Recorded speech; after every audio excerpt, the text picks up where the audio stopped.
Hello বন্ধুরা, আজকে আমি চপ বানাবো। এই যে বড় সাইজে মোটা লঙ্কা নিয়েছি। এই যে দেখুন চপটা, এরকম চপ বানাবো। Let's go. এই যে লঙ্কাটাকে ধুয়ে মুছে নিয়েছি। এই উপকরণ নিয়েছি চালের গুঁড়া, বেসন, ময়দা।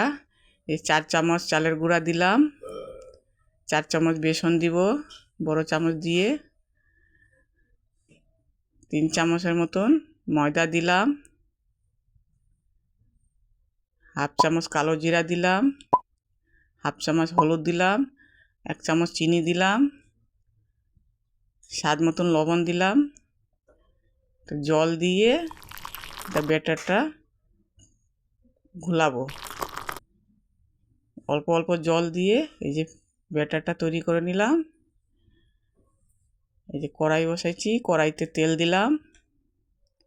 এখন লঙ্কাগুলোকে একটা একটা করে নিয়ে ছাইড়ে দিব, মচমচা করে ভাজে নিব।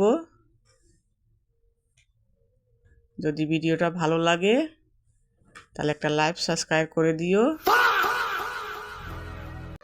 দেখো বন্ধুরা, এই যে চপ ভাজা হয়ে গেছে। যদি ভিডিওটা রেসিপিটা ভালো লাগে তাহলে কমেন্টে জানায়ও।